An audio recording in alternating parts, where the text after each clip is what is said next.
Ladies and gentlemen, it's time for Horsin' Round at the Songbird Lounge with your hosts, 19 Hand Horse, Lowell Stevenson on drums and vocals, Ralph Ruiz on bass, Brad Sears on guitar and whatever, Dr. Mark Montijo on guitar and vocals, and your hostess with the mostest, the mind behind this equine avian good time, Natalie Archangel.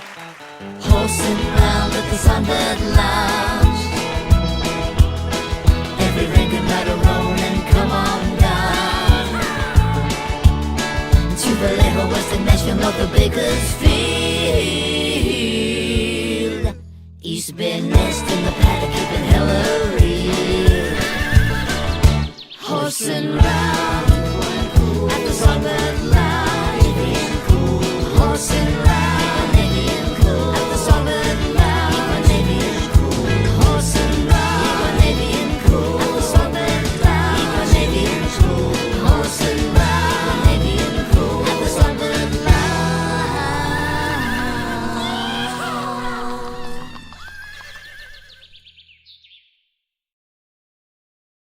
Well, hello and welcome to Horsin' Round at the always delightful Songbird Lounge. Located here in the strongly contracting left ventricle of, dare I say it? Say it. Dare I finally say it? Say it. No. Beautiful downtown Vallejo. Yeah! Or Valley Joe or Valley Jolene to its native sons and daughters. Today on the show, we'd like to talk about the wonderful world of marriage or long-term relationships. Marriage is, of course, a favorite topic of country music, especially with what can go wrong. Yeah. Cheating is a traditional well of inspiration, especially if that well is full of whiskey, as what you might find at bars, honky-tonks, and other places of ill repute. Interestingly, you don't hear a lot of songs that entail things like, I'll do what I please with the man I found in the frozen peas. Sex in a safe way. I shouldn't even finish that song, should I? And I won't. No. Of course, that poor man, that hapless gentleman, was on a frozen food run for his wife when he ran into that Jiffy Pop Jezebel. All the members of this band are in marriages or long-term relationships, aside from the complex plural marriage we call 19 Hand Horse. A band is something like a marriage, isn't it, fellas? Yes, dear, whatever you say. Oh, sure. They're like this in public, but you get them behind a closed practice room door, and I assure you, it's an entirely different story. Nah, these guys are great. In fact, they're awesome, and I can't think of a nicer bunch to whom I could have pledged my musical troth. In fact, how long have we been together now, fellas? Oh, geez. Why? Wait. Did all of you forget our anniversary? Well, there's been so much going on. Well, I've been having a lot of issues at the store that are awesome, but and the Songbird. I was going to use both those excuses. Well, I remember our wedding anniversary. Doesn't that count for anything here? Fine. Nah, I'm just kidding because I don't remember either. Wait a minute. When is our wedding anniversary? Right. Now, moving to the next segment, I'd like to bring up somebody who forgets nothing, and it's becoming quite a problem. Is he ready to come up now, Anthony? Well, it took a little bit more coaxing, but here you go. Oh, Hank 13, welcome to the stage. So, Hank, we haven't been together for that long. Do you recall our anniversary? Of course. It was when I was dropped on your doorstep by Amazon Prime. Those people are very impressive. Yes, you were a gift from Dr. Mark. This is a kinky set-out, eh, Dr. Mark? That you're regretting the whole thoughtful gesture thing now. Oh, you have no idea. So, Hank 13, what about you? Are you in a long-term relationship? Do you have a significant other than, I guess, me? We do have a strangely physical relationship. Trust me, the whole thing is quite bizarre for me, too. But no, I have no significant other. In order for that to happen, you would require another of my kind and competence with your right hand. I think we both know that's never going to happen. Yeah, I suppose that's true.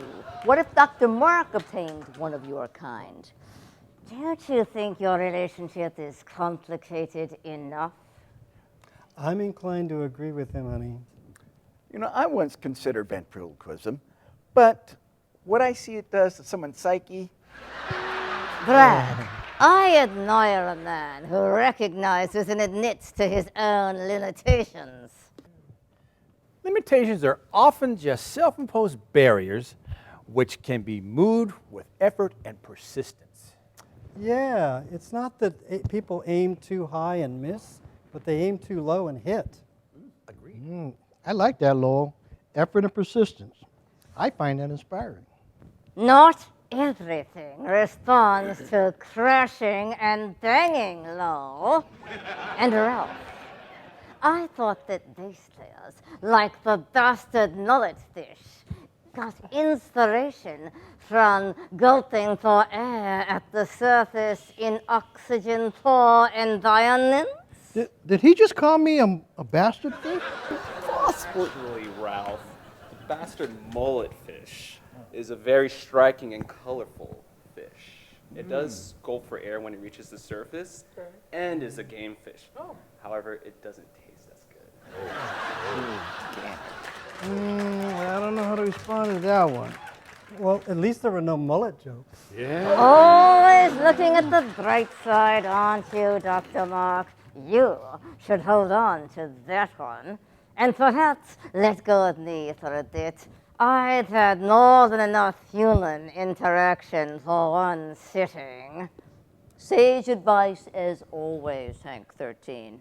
Anthony, would you take him back to his dressing room? Please. Goodbye. Please. Goodbye, Hank 13. Thank you, Anthony. Bye, Hank.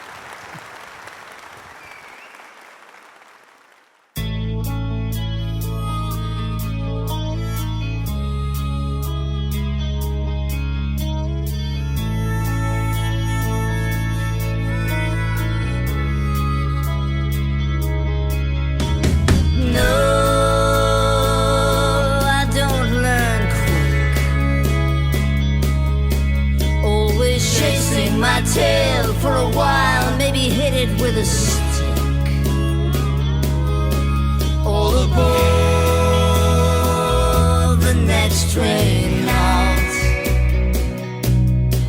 Maybe this time Valhalla or Hollywood Boulevard. And the world don't need a rubber-legged dancer who's spinning like a fool. Don't sing because she has an answer. She sings because it's cool. And I just let go of all my self-importance. You know I'm done with that. But if you hear my voice in all of its annoyance, you can say, well, how about that? How about that? How about that? How about that? How about that? Oh, swore I'd never look back, 'cause the ghosts I can see in my rearview are prone to attack. Right along if you still got fight. 'Cause I'm not going anywhere gently, at least not tonight. And the world don't need a motherfucking dancer who's spinning on the string. And the bird don't sing because she has an answer, she only came to sing. And I just let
And now, a segment we call Give a Philosophizing Psychologist Guitar Player Enough Rope and he'll give you something to think about.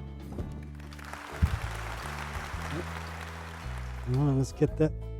There we go. All right. Ooh. So I was thinking about marriages and counseling many couples. I've grown to learn that there are many different ways to be married as there are marriages.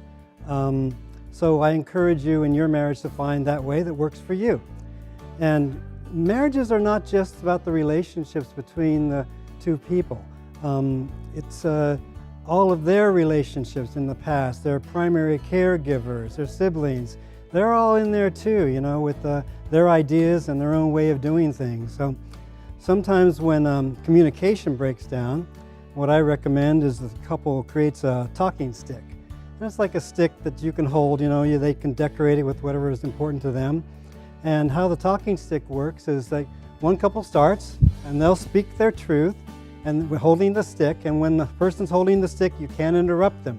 Then they pass it to the other person, and before the person responds, they have to repeat what the first person said. So once they do that, and the person who spoke first agrees, yes, that's what I said, if they don't, they take the stick back and they repeat it, then they do it all over again until the communication is complete. Because sometimes in marriages, when couples get into one corner and one's in the other corner ready for a fight, the communication happens really quick and the anger goes up really quickly. And so this slows the process down, and once the communication is complete, then the talking stick gets passed and the other person starts and tells their truth. And the same process again until that communication is complete. And so that's one technique that's really good, and sometimes we use that, and it works quite well. Thank you. Thank you, Dr. Mark. I'd like to ask the band now how they keep their relationships strong and vibrant. Lowell. Like Ringo Starr would say, peace and love. Nice. Ralph. Well, I've been married 22 years, and sage advice is always act like you're listening. Huh? Oh. There will be a quiz. Brad. Scented candles and essential oils. That's our game. Mark and I are occasionally asked by people who don't know better but probably should how we've managed to keep love alive since the late Cretaceous period. How about it, honey? How have we done it? It's simple, really. That it is. We wake up every morning. And we don't get divorced. Right, we just don't do that. Nope. And every night before you go to bed, Every night. Just don't get divorced. divorced. Don't do it. Don't go to bed divorced. Just don't do it. It's very effective. Foolproof, actually. You know, love is a continuum. It starts, as Brian Wilson once famously said, with just a little glance now. All at once you're thinking about romance. And that's one side of the continuum. All the way to the other, which was best exemplified for me by an elderly couple I rode in an elevator with many years ago. At first blush, they were just kind of a cute older couple. She had a tightly cinched coat on, her hair pulled back. He had one of those caps that you often see older gentlemen wearing. They're kind of flat with a bill. What are they called? A black cap. Right, thank you. There they were. He was a little bit cognitively impaired, I could tell, because he was pleasantly bumbling. And as he got in, he was saying some things. I couldn't quite make out what he was saying. But as the elevator doors closed, his wife fixed him with a steely stare. And her words stay with me to this day. She said, "Shut up, Frank. No one needs to hear from you." The rest of the mercifully short elevator ride was somewhat uncomfortable. Then they got out, I got out. Of course, I never saw them again, but I always wondered, how did it start for that couple? Was there a time in their lives when they couldn't keep their hands off each other, when they were in love and the first blush was on the rose? Through years of working and taxes and kids and God knows what, culminating in that moment in the elevator with, "Shut up, Frank." How did they get there? Sometimes spouses lack empathy. Keep talking, Mark. Everyone needs to hear from you.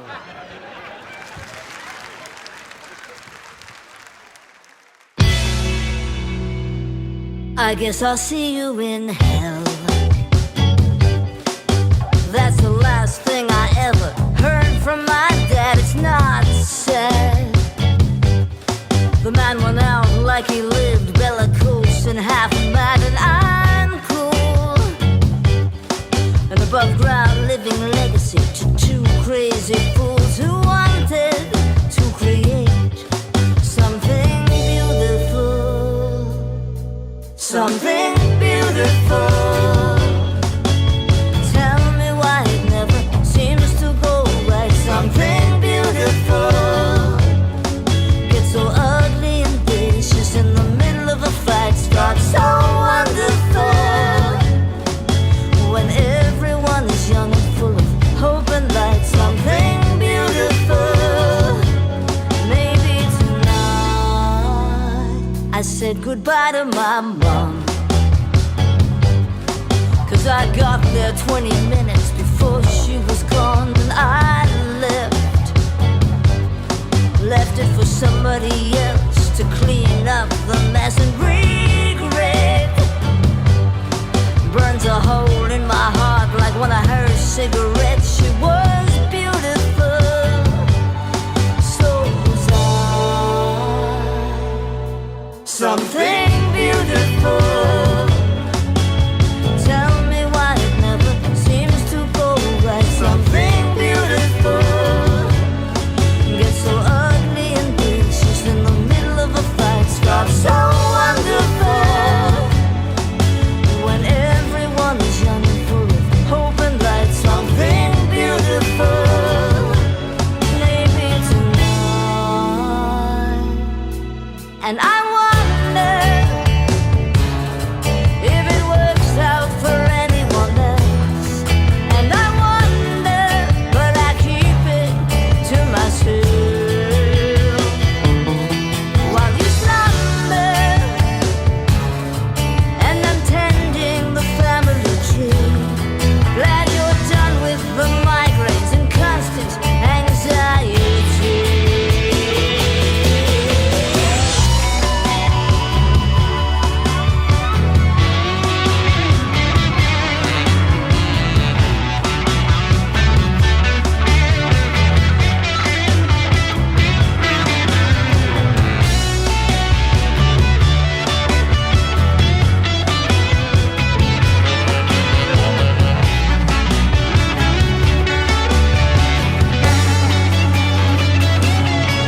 Something beautiful. Tell me why it never seems to go right. Something beautiful gets so ugly and vicious in the middle of a fight. Starts so wonderful when everyone is young and full of hope and light. Something beautiful. Maybe tonight. Something beautiful.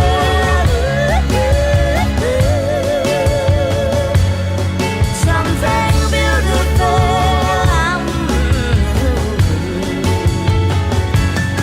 Starts so wonderful.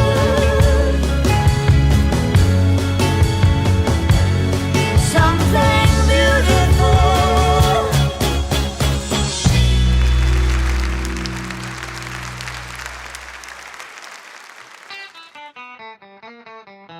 Horsin round at the Songbird Lounge. Every ring and let a roll and come on down to Vallejo, Western Nashville, North of Bakersfield.